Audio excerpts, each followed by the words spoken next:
calling up Michelle Lynch.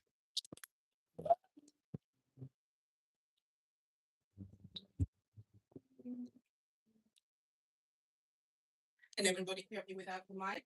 Yeah. Perfect. Thank you, Samuel. When I say good evening, you say good evening to me in French. Oh, good evening. Bonsoir, bonsoir, bonsoir. Thank you, Pastor Samuel and Pastor M, for having me here. But most importantly, to the youth who have organized this event today. And I'm glad that Doctor went before me because without help, you can't have well. Say that for me again. Without help, Wow. wanted to know that today I'm not going to do a lecturing, it's actually a workshop. So the leaders have given you some papers and pen, a workbook was flying around, and you're going to get to work. Okay. We're going to talk about financial freedom today, and I'm going to talk for about 45 minutes ish, but not all for the 45 minutes, because in that time you're going to be doing some work. So you're gonna reclaim control of your money. You're gonna rewrite your money story, and you're gonna live free. How does that feel? Okay, I need a persons who participate. Yeah. Everything is based on the Bible. So Jeremiah 29:11 says, "So for I know the plans I have for you, plans to prosper you and not to harm you, plans to give you hope and a future. And without money, you can't have a future." So the balance framework was created by the creator Michelle Lynch. So I'm gonna tell you a little bit about me after. So in today's workshop, we're gonna cover about my story and the reality about young adults and money, not to scare you, just to give you some numbers. If I'm talking too fast, let me know. How is that pace? Good. Okay. Then we're going to talk about the B, which is about breaking that mindset, because we have to break that mindset that we have about money. Then we're going to go to the A, it's about assessing the debt. But for you, young adults, it's about how you should be building some assets, because your youth are where you build your assets so that in your 40s and your 50s, you can enjoy that dividend. Okay? And then the L is about living within your means. So that's all about the 70-20 principle, 70-20-10 principle. The 5 is about accumulating savings. So you youngsters, you know when you get the pocket money, hello? Hello? Are you okay? How old are you? Um, how old are you? Yeah. You're 9. You're 10. Okay, double figure. So when you get your little pocket money, you're gonna learn how to save. And then the 6 is about nurturing your credit, because that's about your financial reputation. The C is about creating multiple income streams, because you know what? A millionaire has a minimum income stream of 7. How much do you have? Anybody? How many income streams do you have? One. Just one. We're gonna change that tonight. And the E is about enjoying the freedom you earn. Are you ready? Yes. Are you ready? Yes. Okay, great. The reality is, and don't let this stat scare you, because we are children of God, and Jehovah Jireh is our provider. So the reality is, and this is data up to 2024. Student debts, you come out of university, bam, 45,000 debt. Up. Rising young adult debt, that's between 2023 to 2024, gone up by 73%. I'm not telling you these numbers to scare you. This is the reality. 38% under 30 have zero savings.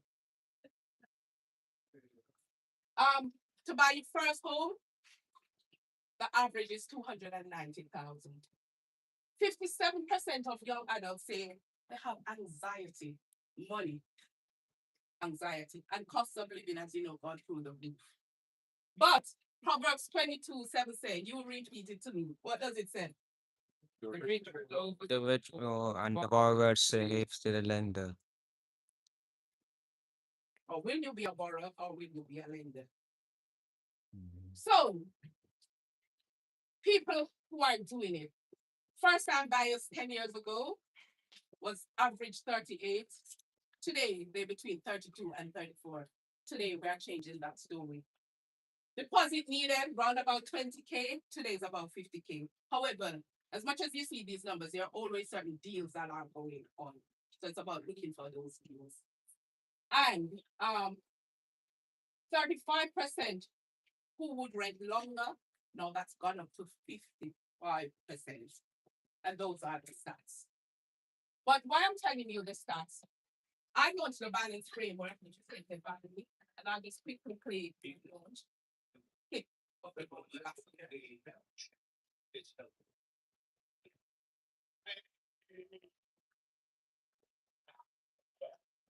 doesn't come from theory. It comes from the experience.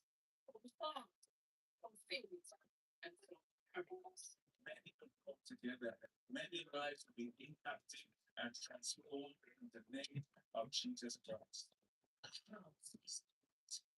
And by understanding, it is established. And we take an education for our children. As the Jesus said.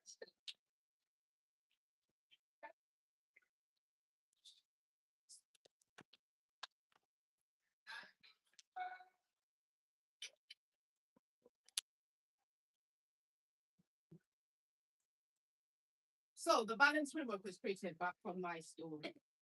And I'm going to, once through this workshop today, I will pull out stuff from my story that I've used, and I'm going to impart that to you. And then you will be able to apply that and become greater than I do. Is that what, does anybody want to buy their house in the next 2 years? Nobody? Do you want to be borrowers or lenders? Nobody wants to buy their house. Anyway, we're going on because I'll change that story. Okay, so my name is Michelle Lynch. I'm a mother and a woman of God. I'm an accountant and I'm also a non-exec director for the NHS Trust. I'm also an advisor for Birmingham City University and trustee on many other boards, including the Lunar Society. However, I came here as a student from Jamaica. Just any students in here? Yeah. I came here as a student from Jamaica. The Lord gave me a word. He said to launch out in the deep. I used my savings at the age of 19. Any 19-year-old in here? No? Okay. As much as my parents could pay for me, I used my savings at the time and bought my ticket to the UK. What I had left was 500. It was equivalent to £500. In today's money was £4,000. And I had one suitcase and a dream. I landed in the UK. Why am I telling you this? It is possible if I've done it. 2 months later, the house that I was staying in, they said I couldn't stay there anymore. Does that story sound familiar? I could have taken the choice of going back home to comfort, but the Lord had already given me that word to launch out in the deep. I made a decision to build. In 3 years, as a student, paying student fees, I bought my first house on a student visa 3 years. It is possible. That house I bought was a repossessed house for 45,000. I sold it for 105,000 in 2014, and I used the equity to buy another house where I know exactly. So I said, if we start small, then we can launch out to bigger things. That house today worth 200,000. So if I can do it as a student on a part-time job, and actually the day I signed the contract for the house, my employer told me the night before, there's no more work because I was working for an American company and 9/11 hit. And then all their contracts were winding down. I could have even easily said, I'm not going to sign, but I signed on that day, collect my fee, and I had no job because I'm a woman of faith. So let me take you in to about breaking that mindset. So anybody want to share with me what money belief they grew up on? Anybody at all? This beautiful lady right here, go on, I see you stretching. What money belief did you hear as a child? Well, my mom used to always make us save from young. So when I used to get pocket money, it's actually in school. To get like the new string, it's things that I wanted. I'll save like maybe I've got £20, I'll save like £5 out of it, keep going until I save the money to buy what I need. So my mom's really heavy on saving. I'm going to it all. Okay, thank you. Any belief, like money didn't grow on tree, anybody? Yeah, there's that lady at the back. Money I was told the bank from Jamaican family. Okay, hello, my Caribbean lady. When the girl finds came down, that's like, yeah, all the time. Yeah, that's a limiting belief. Somebody from this side, one of the gentlemen, because you guys are the head of the home, and we need the head of the homes to be earning and thinking big. Come on, is that Samuel? Yeah. Yeah, pick on you. Oh, what I grew up with, my parents always told me to save. And there was an instance when I started first making money, I was terrible at it. And it got to the point where I had to send my parents money so they could save for me. So like because of that, like at that time I hated it. But like now, like I have money that is saved and I'd still save. So yeah. That's quite honest. So some of the lives I'll never afford a house. I will tell you to say I'm capable of building wealth. So people like me don't build wealth. My future is not defined by my past. So your future doesn't matter where you're coming from. You look forward. And money is the root of all evil. That's the one that misused, especially with Christian. It's the love of money that is the root of all evil. Because if we don't have money, we can't build the kingdom. If we don't have money, we can't aspire to do great things. If we don't have money, you won't be able to own houses, own companies that you can employ other people. So it's the love of money is the root of all evil. So I wanted to say this with me. I reject lack. I embrace overflow. I'm capable of wealth. 1, 2, 3, go. I reject lack. I embrace overflow. I am capable of wealth. 1, 2, 3. I reject lack. I embrace overflow. I am capable of wealth. That's better. So, John 10:10. The thief comes only to steal, kill, and destroy. I have come that you may have life and have it to the full. So, having life, you need money. So, if you change that mindset and change it to an abundant mindset, you shift your thinking and you actually shift your finance. So, if you think big, things will happen. And as you know, God is your provider, and you have skills which will go through that you can have more than one income. Nobody at all should have one income stream. Nobody at all. God gives you gifts and you need to use them. So the A is about assessing and addressing debt. And I'll quickly go through this because and this is where your first exercise will come in. Debt is not the enemy, ignoring it is. So there is good debt and there is bad debt.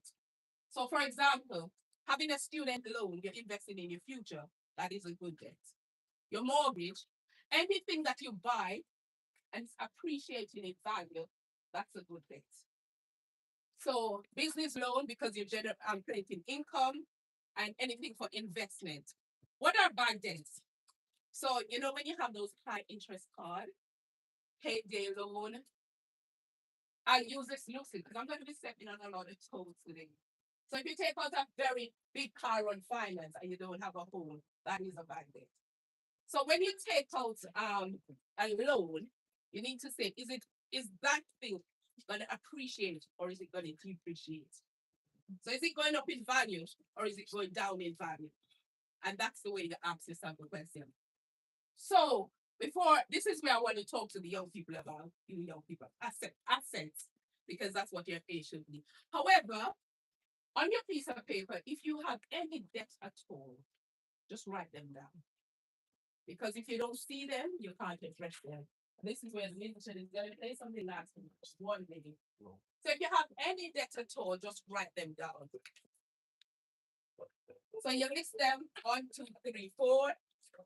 You write what's the interest rate on them, and also you write your monthly payments. You have 1 minute to do so. And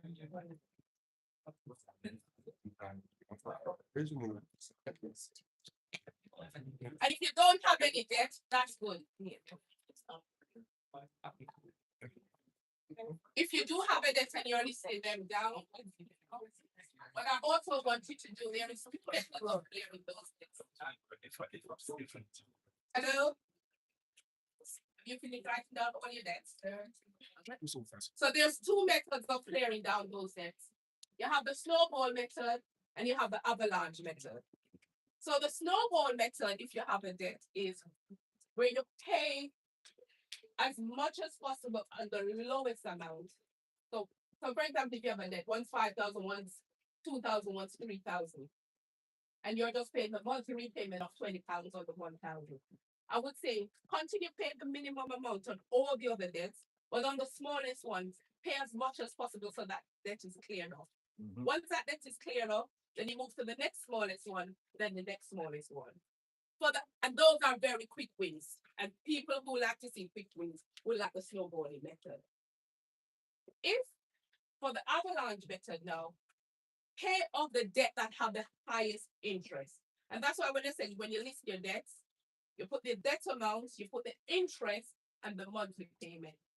So keep paying all the other debts, minimum amount, but the highest one, the one that is crippling you, the one that has the highest interest, pay that off. When that is finished, then you move to the next one and the next one. Have a plan to say by 1 year time, this must clear. Because what you are paying on your debts, that's what should literally be going into your savings. Everybody got that? But young adults who don't have any debts, I would say your A should be your assets. Start building your assets. When I came into this country, I was out of status for a very long time. So I had Bell palsy. I was doing my ACCA, which is Association of Certified Chartered Accountants.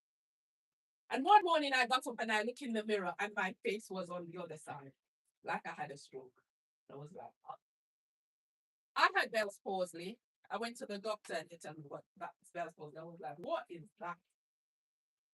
And anyway, being a Caribbean, you plow through. So I went and I did my exams, as much as I said I should have time out and all of that. But I was like, I'm on a student visa here. I have a house. I need to plow through. So I went and did my exam in that time and I failed. So when I put my application into the Home Office, they said, you failed your exam, you must return home. And they gave me 28 days to return home. And I was like, I have a house. My future is here, God sent me here. So I took them to court. So when I took the immigration to court, my lawyer, who had paid over £6,000 to defend me, said like, oh yeah, she failed, she needs to go back home. And I thought, come on here. The Lord gave me the grace to say, can I speak, Your Majesty? Because this man, I never tell him this man. And he gave me the words to say in court, nervously standing up in court and telling that the reason I should remain in the country. The judge thought the immigration was unfair and they should reconsider. That was reconsider. Home Office took 10 years to reconsider. 10 years to reconsider. What do I do in that stage? I can't work, I can't do anything. I build my assets. I build my assets. I volunteered. I started Lynch's Resources, which is my accountancy firm. And every skill I had, I turned it into an asset. I sat on boards that didn't pay me, but I was learning. So it's okay to volunteer, but what I say in your 20s, build assets, properties, stocks, business, intellectual property. Now is the time to do that. So I would say identify what you need to start building and start building now. Does that make sense? Yeah. So generational wealth comes with idea. Proverbs 13:22 says, a good person leaves an inheritance for their children's children. I was at HSBC Bank 3 months ago in an investors meeting. And I hear this man said, oh, I pay for my grandchildren to go to private school. What's that? Your grandchildren. So this is where inheritance leave for their children's children. So when you're building, you're not just building for your children, but you're building for children's children. Does that make sense? Yeah. But if you don't build assets now, there's nothing to pull from when you reach 40 or 50. Okay, so you need to, what I say to young adults, start building now, start saving now, like you've never saved before. Take risk, calculated risk. Yeah. This is the one that everybody, and I'm going to step on a bit of toe there. The L, living within your means. Has anybody ever heard about the 70-20-10 principle? You shake your head. Sorry, I'm picking at you. Let me try and put that somebody else. Anybody from this side? Have you ever heard about the 70-20-10 principle? No? This side? No? This side? You shake your head. Go on. I know that 10% is forgiving. That's all I remember. I thought you. Oh, she remember God's gifts. It's okay. Okay. Before I touch on the 70-20-10 principle, which is you're gonna need your workbook for this one, I'm gonna touch on the lifestyle. Why am I touching on the lifestyle? Can I call you Gen Zs? Is that okay?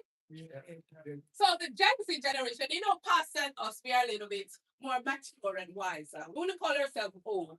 We call ourselves mature and wiser. Is that correct, Pastor? Definitely. So the Gen Z generation.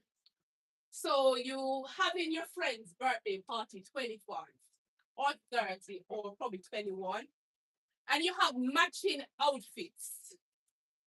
Then you have dinner or you have a destination holiday.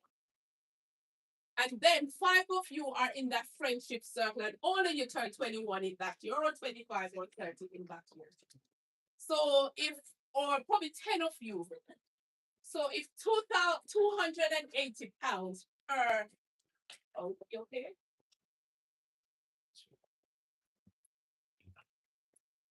That's fine. So if 280 pounds is spent per party, times 10, that's 2,800 in 1 year. Is that aligning with your savings and your purpose? Or is that because you want to keep up with the trend? So I say every time you make a spend, calculate. Is it aligning with my purpose? Should I be saving towards my house, or should I be building an asset, or am I keeping up with the trend? TikTok, Instagram will show you lots of things, but keep yourself focused on your goals. And tonight you're going to work out your goal.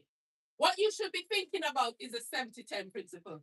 The 70% for your needs, and if you're still living at home, that 70% I'm going to be slashing. The 20% is about your saving, and the 10%, as my lovely sister here, give back to God. So, budgeting. Micah 3:10 said, bring the whole tithe into the storehouse, and I will throw out the floodgates of heaven and pour out so much blessing that there will be no more room enough to store it. So, 10% belongs to God. Am I right? Yes. Because the Bible said, well, he said, bring the whole. Actually. So, what are you going to do with the 70%, 20%, and 10%? And because I'm an accountant and I love numbers, in your workbook, you will have had something like this. So while the musician play, can I ask you to put your monthly take home? And if you don't have the workbook, there's paper.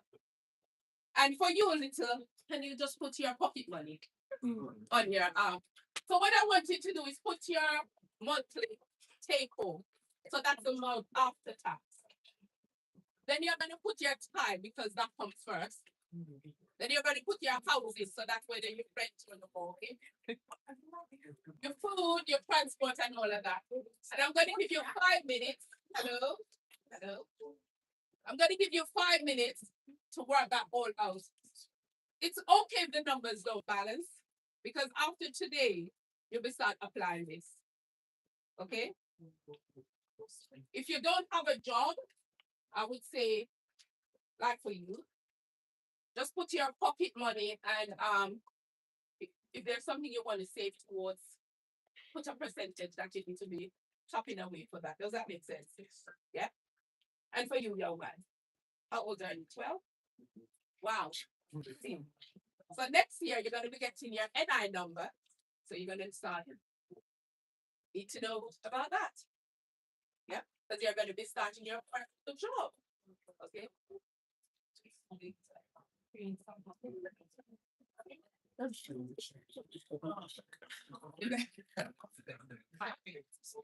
So for example, if you want 1,500 after tax, you put that in the top line. 10% and you can use your calculator of 1,500. You put that figure in. Don't do the 30%, just put your actual rate in or mortgage. So what I want you to do is your actual. Does that make sense? And then we're going to move to what the percentage for the year.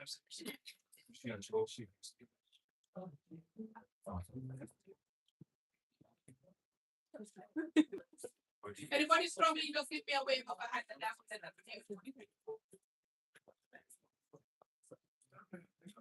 So, where would I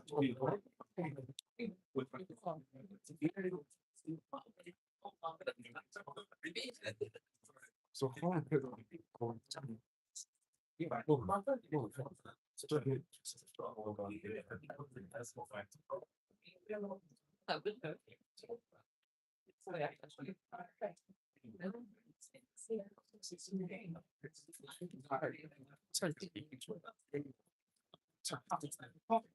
so we're going through that.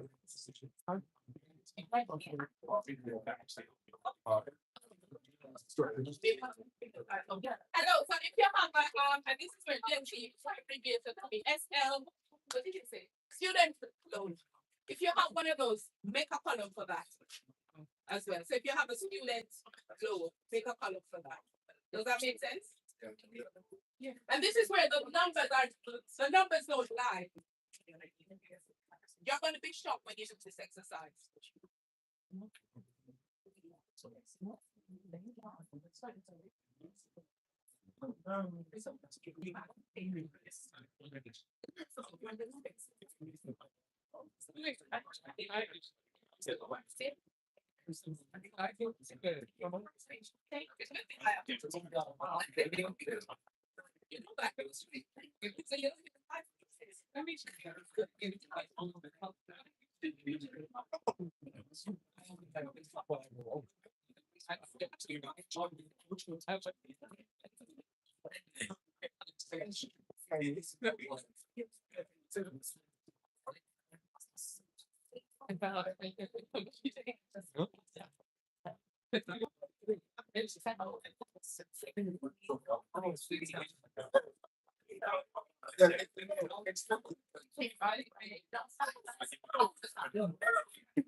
Next slide, so your monthly take-home income is the one you get after tax. So you know, HMRC loves money. So you know, and I'll probably okay, I'll go there alone. So you know, when you do two jobs, you use up your personal allowance amount, which is 12,157. And so out of that you have NI and your tax, and you get a monthly income. And you go, oh, let me go for another job. Go for another job. And you wonder why you work so hard and you only get 600. Because you're taxed at 20%. But that's what more about that when I go creating multiple income streams. So I would say try not to work too much jobs and do be an have an entrepreneur form or experience. Yeah. So I'll give you one more minute. So your monthly take-home income is the amount after tax. After HMRC, you get their bit. If you are still living at home, your saving should be high.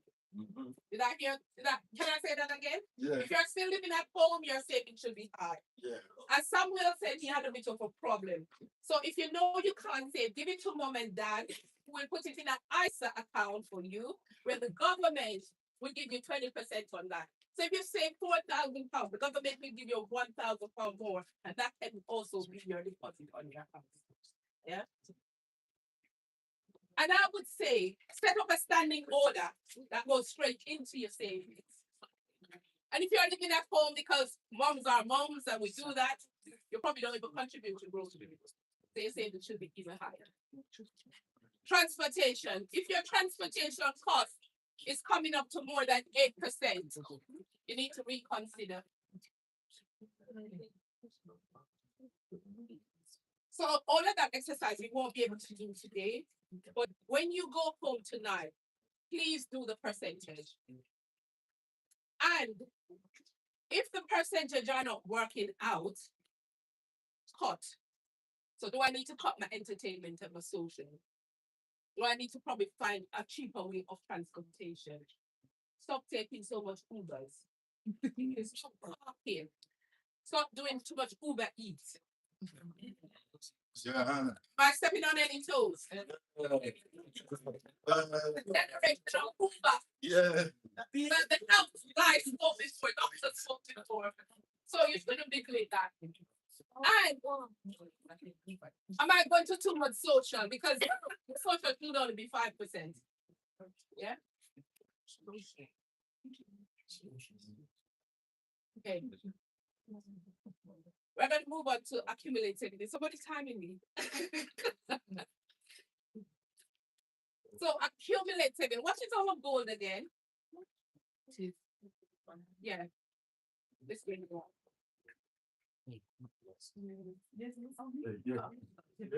What's our goal again? To invest and buy a house. To invest and buy a house. So everybody want that goal? Yeah. Okay. So accumulating saving is one of the ways you're going to achieve that. And that's the aim in my balanced framework. Small deposit consistency build extraordinary wealth. So Proverbs 13 verse 22 said, a good person leave an inheritance for their children's children. And I keep using that because I don't want you to think about just your child. I want you to think about generation. So again, set up a standing order, as I mentioned before. Start small. So even if you can only afford £10 a week, that's all you can afford. It's that consistency that matters.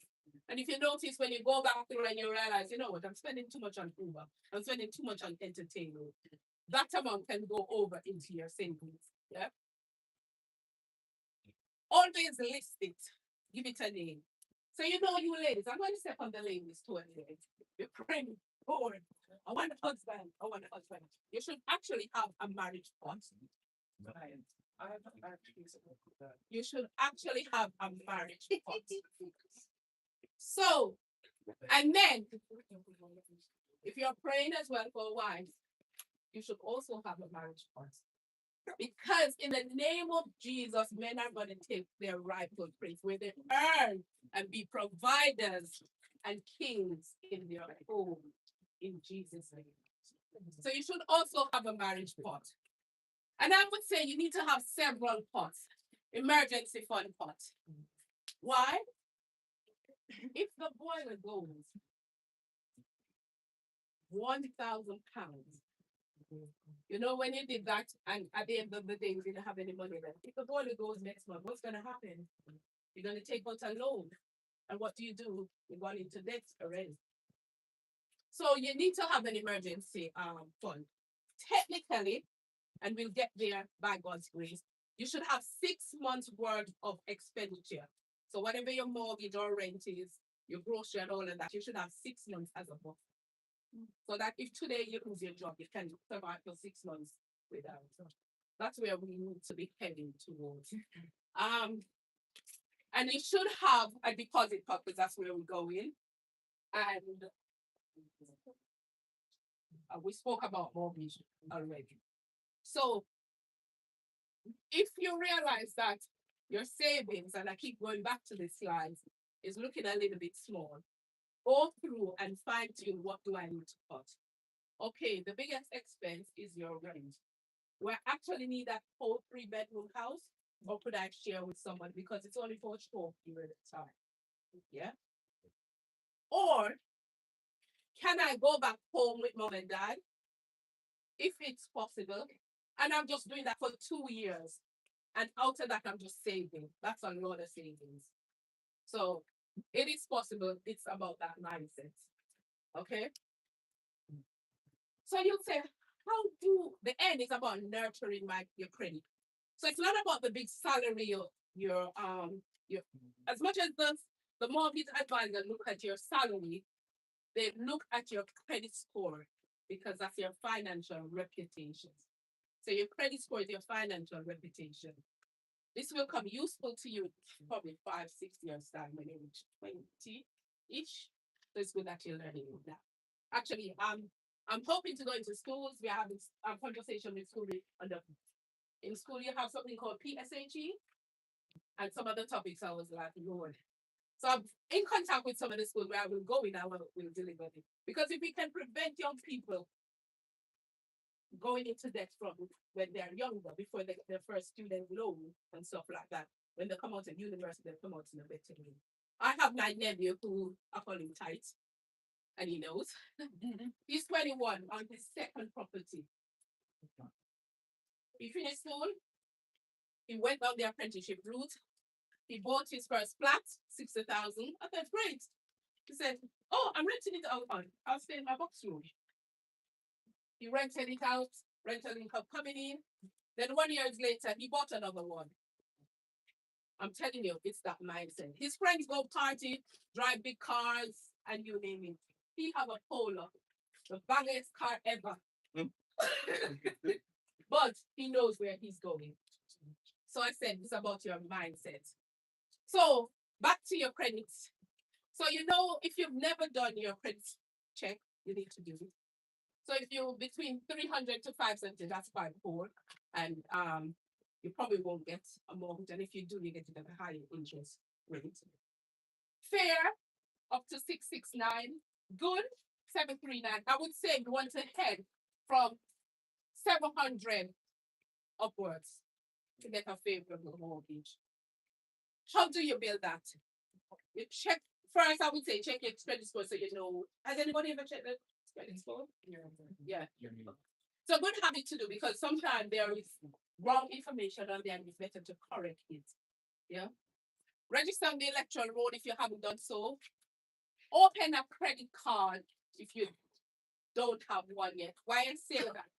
If you haven't shown an ability to repay, you have bad credit. I'll say that again. Yeah. If you haven't demonstrated an ability to repay, that's bad credit.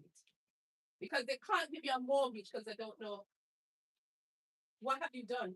You haven't shown any proof. So I would say take out a credit card, but use it wisely.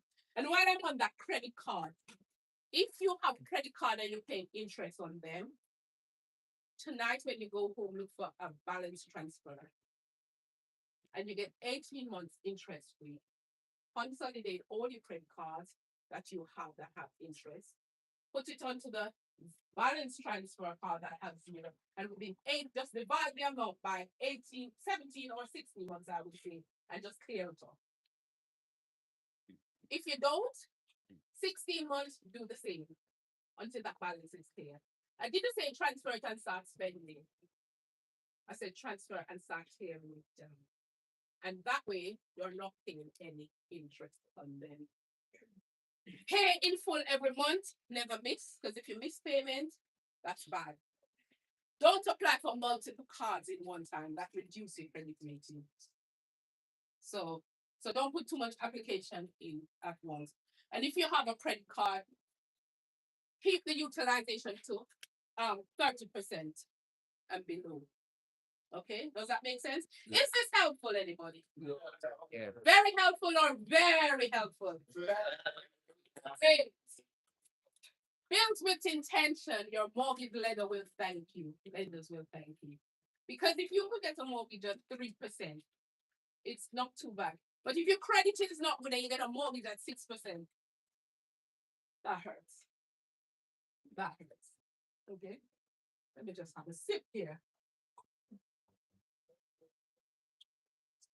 Again, that's just repeating what I've said. And the importance of why I do that is that you understand your credit. Your credit is so, so important because it helps you. Okay? I'm not saying if you have bad credit is the end of the world. Work out a strategy, work out a plan, use the avalanche or the snowball method and clear it down. Then we start moving forward. If you don't know it, you can't tackle it. So I would say know where you stand and start tackling it. Okay. If you're not on the electoral roll yet and you're over, is it 18? 18 and over, you need to be on the electoral roll. So that helps to boost your credit. Okay. This is the bit I like, creating multiple income streams. So a lot of you have one income, or all of you have one income, which is your primary job. And you know, HMRC loves to tax you. So anybody here is good at that subject? Maths. Ooh, what's a bit? Maths. How old are you? 14. 14. So you know when you do your GCSE and you get your 9 in your maths, what's there? You can start teaching that. Yeah.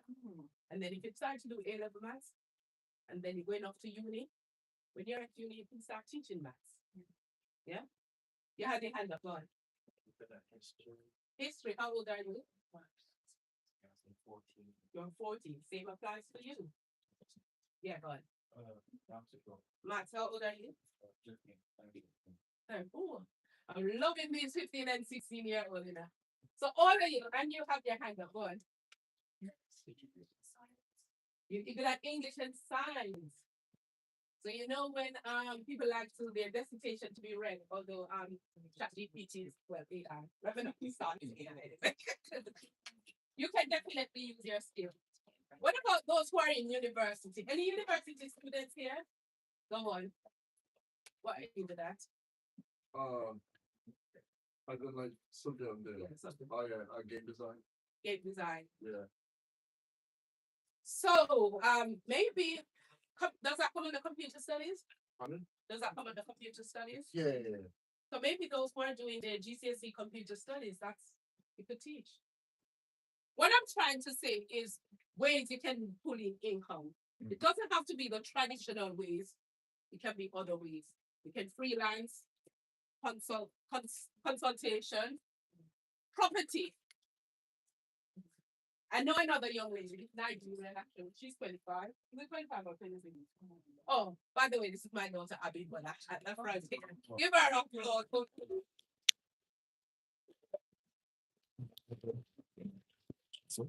I am not them as I go along. So she's a Nigerian, her parentage. Yeah. She studied law, finished. Is it law? Yeah. She bought her house last year. And she have 3 Nigerian girls who she just went for. I'm saying that to say this, people like you are doing it, so you understand. Yeah. It is possible. It's that mindset. I remember she said, oh, gone are the days when this would happen and she'll call the landlord to fix things. But no, she is the landlord. But it's okay. She'll get through that phase. So I say that to say this, property is a very good place. So all you young men, you should have multiple properties. Okay? Multiple properties. We're living in a digital age. You can do courses, online product, content. Anybody is a content creator in here? Ishi.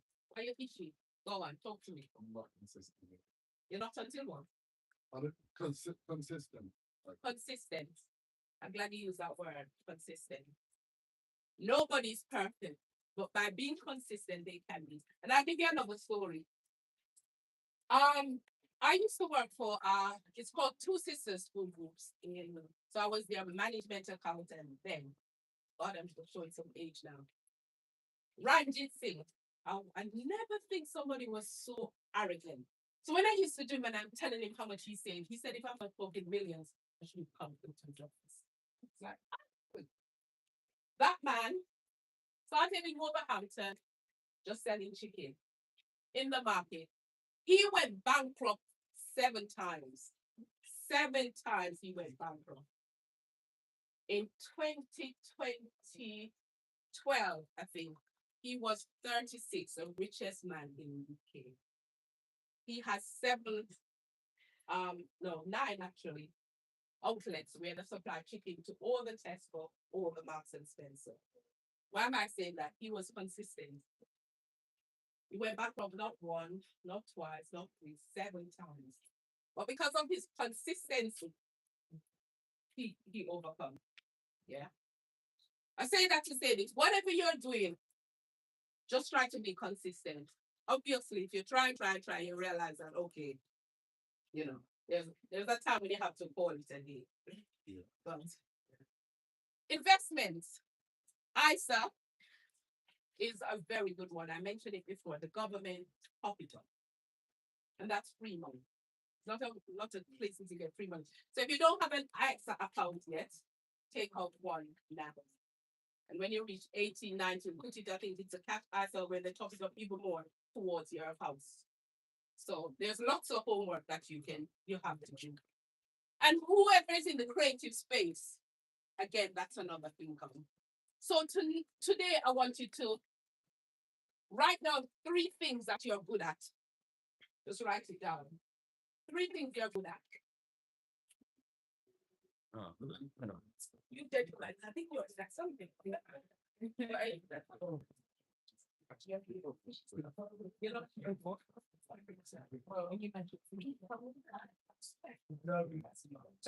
What comes easy to you? Making hair. A lot of people make hair. But how are you doing it? Are you doing it with a spirit of excellence?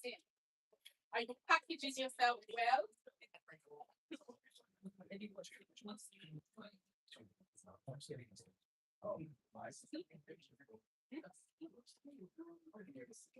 That's 30 more seconds to write that down.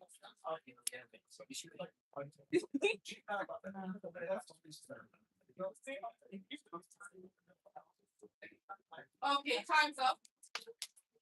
Gentlemen, I know you're not talking. What are you good at? He's multitasking. What are you good at? Music. How do you think you can generate more income in music?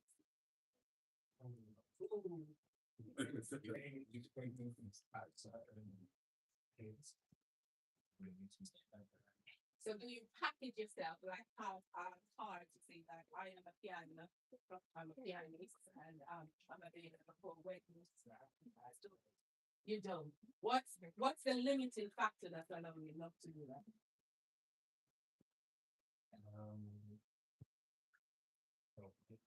Self-confidence. Okay, if you have a coach there, you're passionate. So he can help you with your confidence. So next year you're gonna tell me how much you earn out of playing at different gigs. Somebody from here, can you tell me what you did at? He's smiling at me. Go on. Explaining. Explain. Like I feel like when someone asks me a question, I can actually take time to explain like the concept. I'm trying to see how that will generate you some income. If you're good at explaining, what capacity do you work in as a paid job at the moment? What do you say? What capacity do you work in as a paid job? What do you do? Greggs. I work at Greggs. You work at Greggs. You're more than Greggs. So if you're good at explaining, teaching is quite a good thing. So sometimes it requires us to leave the environment we are in by upskilling. So if you identify that you are good at explaining, and I don't have anything about Greggs, but there's more in you. How can I go to evening school, upskill, and go into an environment that my gifts can make room for me? And then after you secure your main income, you can start branching out to do other things. So promise me that you will go and do something more. So find out what can I do to upskill, and how can I get into an area that gifts can be used and pay more than the state. Yeah. Somebody from this side. Yeah, I'm good at editing and producing like material for events, and yeah. Are you freelancing for anybody? I'm thinking of You're freelancing. thinking, Yeah. okay. Yeah. So, can I have a time frame of when that thinking becomes a reality by having a business name? And you don't have to have fancy flyers. Yeah. I was thinking actually to do it around July, September, Like, just because I want to finish my exam period. Yeah. And because I go into placement. So during that time, okay. because I start placement around September. So during that time, I can So just. your pastor is going to hold you accountable to that pastor. Then. Okay. Pastor, Yeah. you see, when all these people you're giving in the church, you're gonna have a bigger congregation and a bigger place because they will give back to God. One more person will come here, give them. Obvious, that's the turn. Oh, really? Yeah. What's your name? Janisha. You're very beautiful. Go on.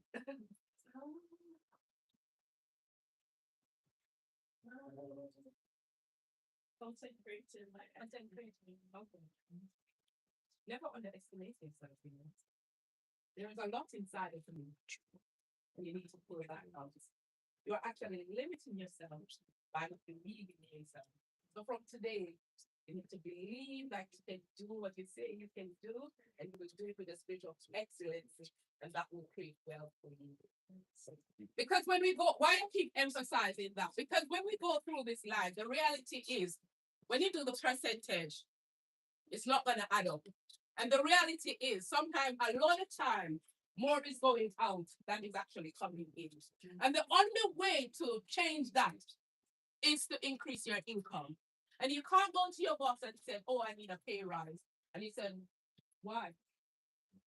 The only way to do that is having multiple streams of income. And I will say, if your income has increased, do not go and spend it on new outfits. Do not go and increase your lifestyle. Put that into saving. Actually, have you ever seen all the rich people in dress? Not to say, have you seen it? I remember one of my largest client that I had. His business was turning over 3 million. He would come to work every day with his shoes that it needed stitching at the front. And I said, why? He went, oh, I take him to the shoes maker. And his car, but yet still, his bank account was saying something else. Why I say that? I think sometimes we look at the material side of things. But you know what? His portfolio was huge.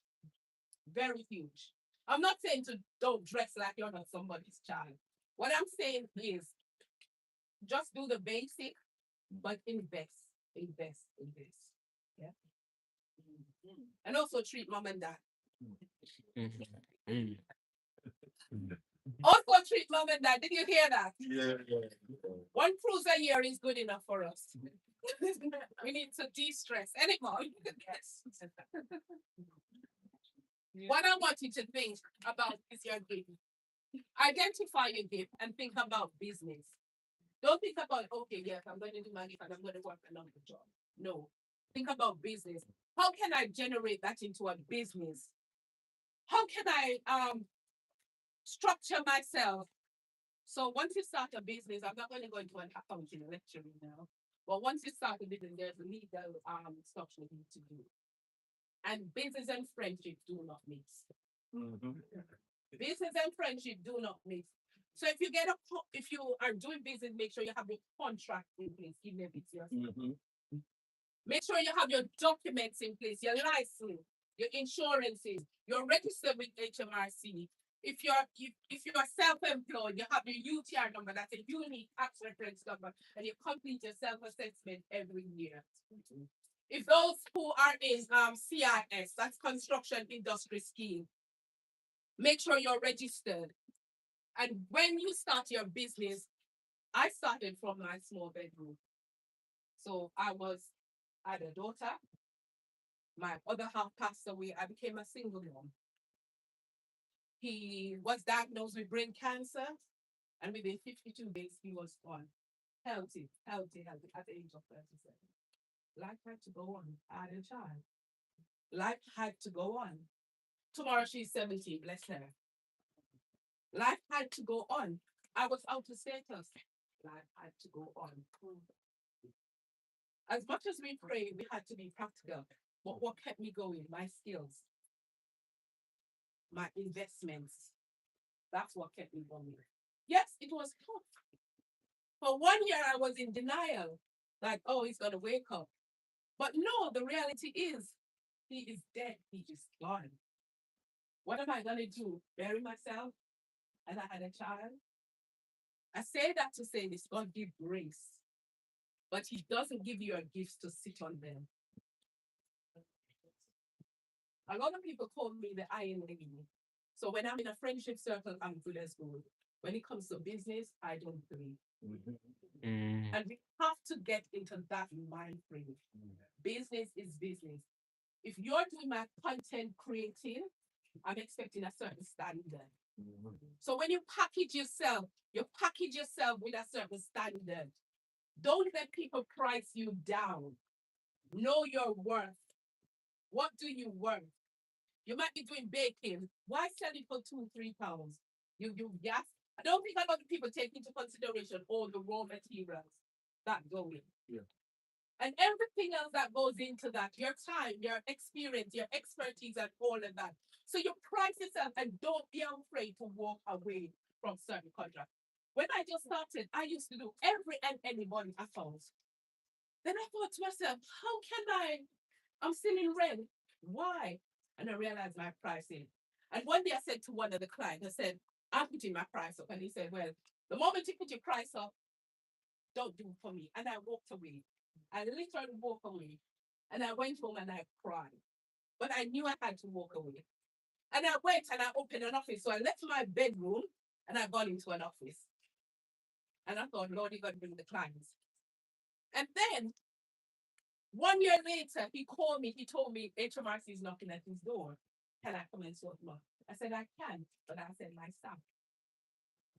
I say that to say this, and I tell him my price, and he gladly paid for it at that time. I say that to say this. Sometimes you have to stand, but when you do all your due diligence, price yourself and don't let anybody. I always say the 80-20 principle.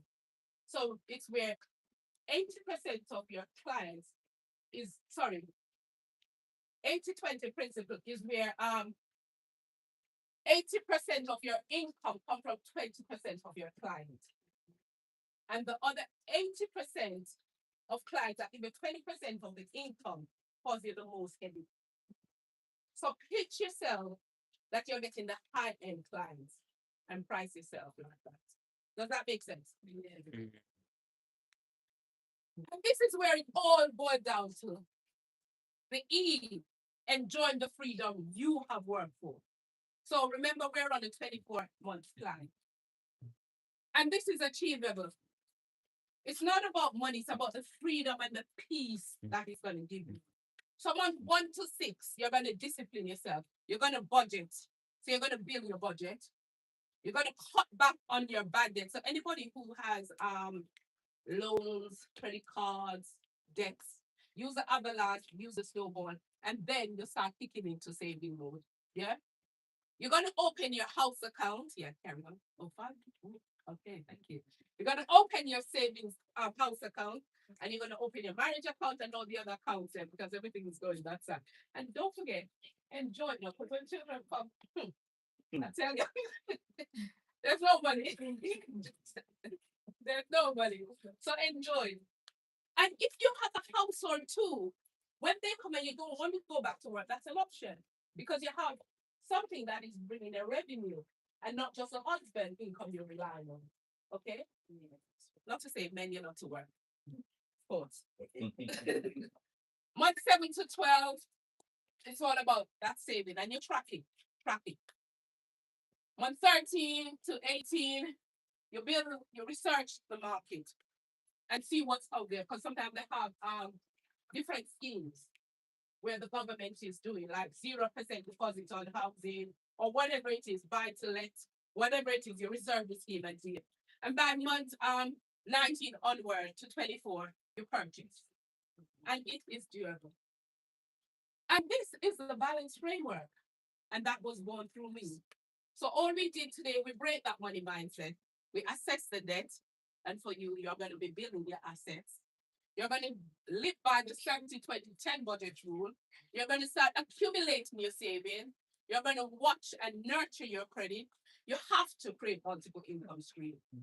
There's you have to. And also you're going to enjoy the freedom you earn. And John 3:12. 3 John 1:2 said, behold, I pray that you may prosper in all things and be in good health. And that's why the health was important, because without health you can't have wealth, just as your soul prosper. So ladies and gentlemen, I ask you, as we go today, please do all those. You build your budget, it's very, very important. Open your bank account and book with a mortgage advisor before month 24. And I'm not going to go through that. I'll ask you all to stand, because I think at this rate I only have 2 minutes. And I ask you to say this declaration. 1, 2, 3. I am in control of my finances. I am built for wealth. I will not give them back. I will own property. My future is secure. If she can do it, so can I.